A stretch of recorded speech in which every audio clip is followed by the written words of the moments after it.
Hello, my friends. I've been asked a bunch of times how I start my books or what gets me through writing them. And I've only written three. Only. That's a lot. I've made some collections of poetry that has its own format. It's not quite as taxing as writing a novel.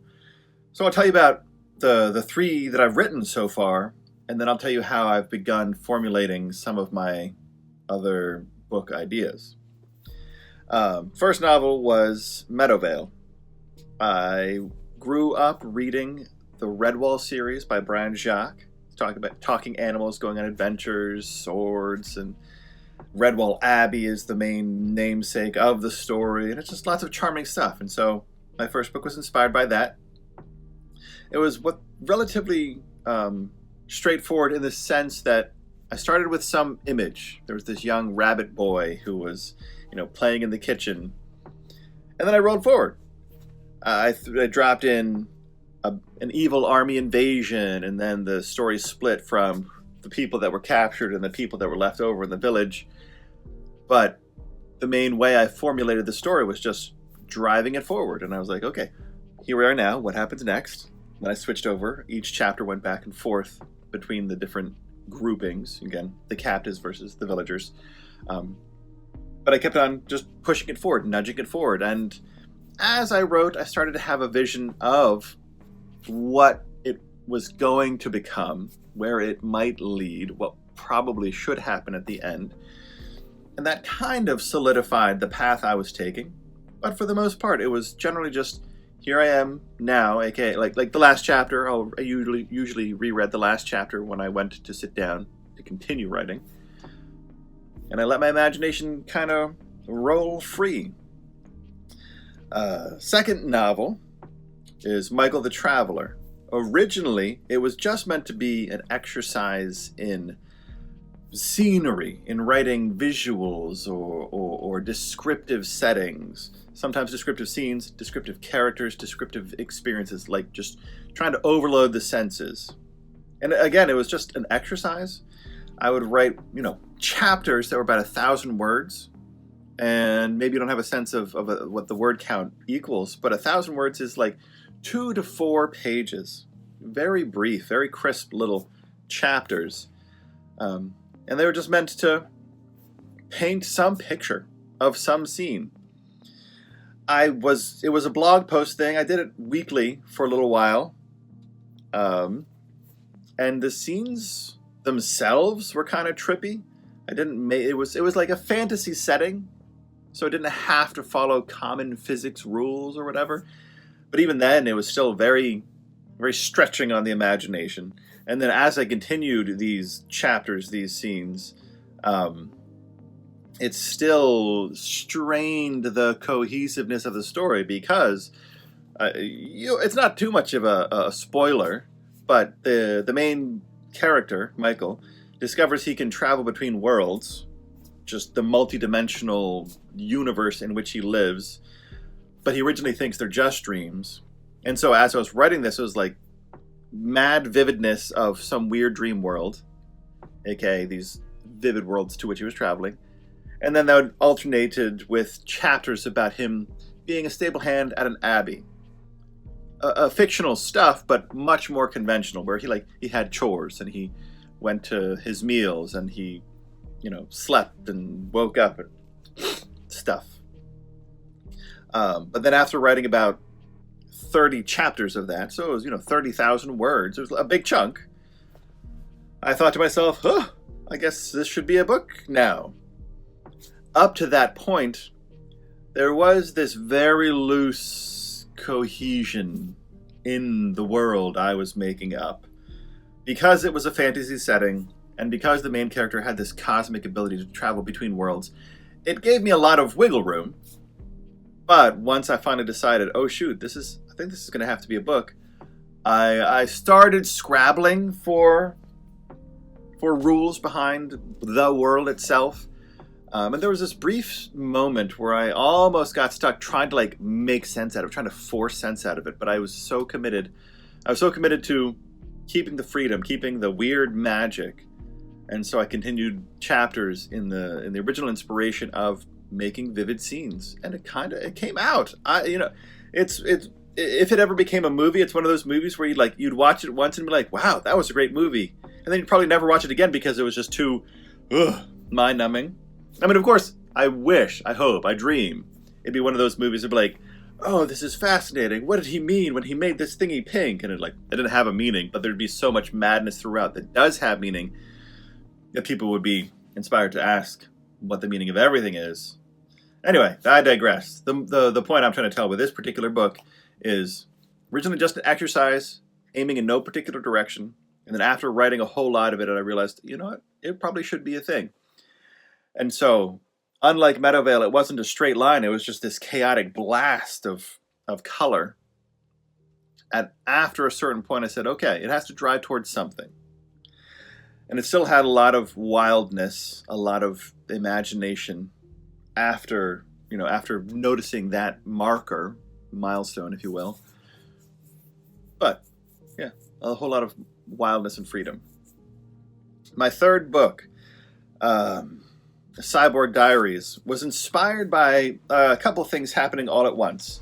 One of the things was, at the time, like right before I started the book, was I was playing a video game called Borderlands 3 specifically. And one of the main characters, Gage, her special power is summoning this war robot. Like, you'd press the button to activate her special power. Boom! This huge machine would drop out of midair. She would clamber into it, and then she would be like a laser cannon machine gunning war monster thing. And I loved it. Just the whole concept of summoning a machine to destroy all my problems. So there was some of that. Some of it I was going through some things in my life, so I needed an outlet for that. And then it's kind of related to the video game, but one of my favorite movies is The Iron Giant. And there's this scene near the end. Try not to give away spoilers, but the scene near the end where something really bad happens to the Iron Giant, this huge robot that, landed on Earth and he doesn't know what he's doing. He becomes angry, and you see his eyes in the stereotypical robot form. His eyes go from sort of gentle off-white to zoom, dark, angry red. And then his whole body transforms into lasers and machine guns and this weird, electrical orb-emitting chest piece and rage mode. And in this case, robot rage mode. But there's something that I've always loved about rage mode in video games, in movies, in stories. So I wanted to capture that. And here's how I wrote the book. I had this vision of the main character. Her name is Jacelyn. I had this vision of her discovering an alien exosuit. So the setting would be she's already in the future where they have, cyborg parts and spaceships, and those things are relatively normal in this world I was making. But the key event that settled into my heart was she discovers an alien war suit thing, and it changes the whole trajectory of her life. So boom, I had that vision of her discovery. But I had to get there, and I thought to myself, that's probably somewhere in the middle-ish of the book. So, with this vision in mind, I started with her at her workshop, because she's a mechanic in the story. At her workshop, drinking coffee, eating breakfast. And then I had to write toward this. It was very nice. I thought I enjoyed the process, the slow build of, here's Jacelyn, here's her boring life. Pause. I didn't want to started absolutely boring. So the prelude, the first chapter thing was a couple years before the actual story begins. She's a high-ranking officer in the Space Force, and she fights against a fleet of aliens and loses most of her comrades and comes back traumatized. Boom! That's this intense picture at the very beginning. And then right after that, she wakes up, she's drinking coffee, eating breakfast, getting ready for work. So that's the setting, but the thing I'm trying to tell you is the way I wrote it was, boom, here's this intense start. Whoa, here's this really, really mellow first chapter. And then I worked myself toward her discovering the alien exosuit thing. Once I reached that point, Then I thought, at that point, I had realized, okay, I think I know where I wanted to end, or at least approach near the end. And that was like the second big marker or milestone that I pursued as I was writing it. So, yeah, in summary for these 3 books that I have written, first one was just, here's this adventure trying to like almost imitate books that I loved growing up. Animals, they're talking, there's magic, there's swords, there's adventure. Start to finish, just kind of letting my imagination go. Relatively linear, but still, imagination. Second book was just this wild blast of, honestly, writing practice that finally slipped into, oh, I need to make a book. And then the third book that I've written was, here's this cool scene. I got to make a story that gets me there. Now that I've gotten there, here's this other cool scene. I got to continue writing until I get there. There's one, 2, there are a lot of, all right. A lot of books that I've hoped to write. So those are the ones that I've written.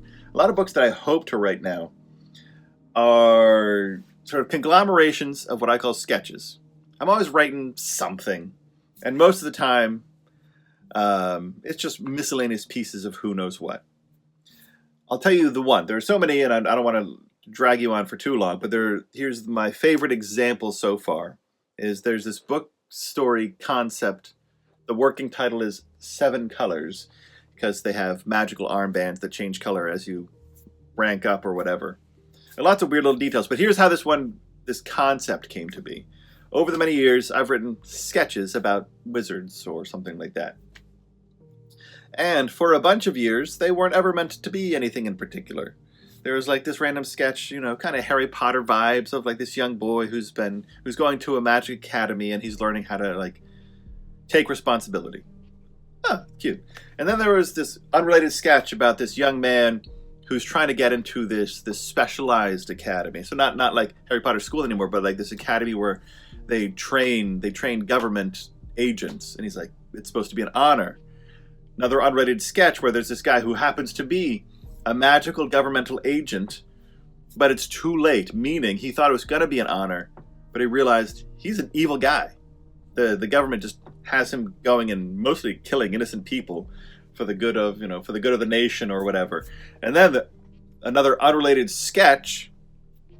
Stick with me here. Another unrelated sketch. There's this older sort of governmental diplomat-ish kind of politician guy who's fed up with the evils in his society, and so he's fighting it back kind of single-handedly.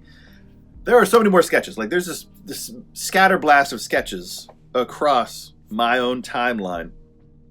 And it was a couple years ago now, but a couple years ago where I was just like skimming over the stuff that I've written and like, oh, here's some science fiction. There's like a spaceship and there's a dragon, there's a wizard, and there's a wizard, and there's a wizard boy, and there's an older...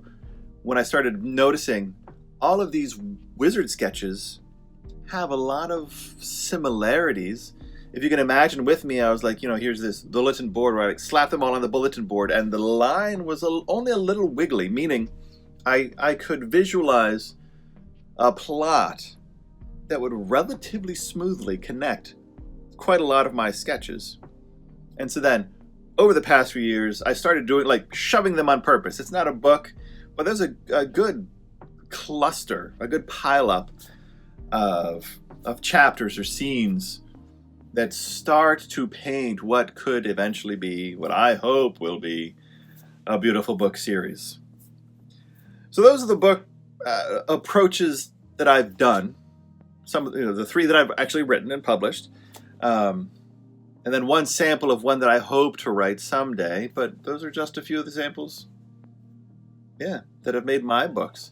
For if you're curious about writing, interested in writing, the best motto, the best starting point is just to go start writing this stuff.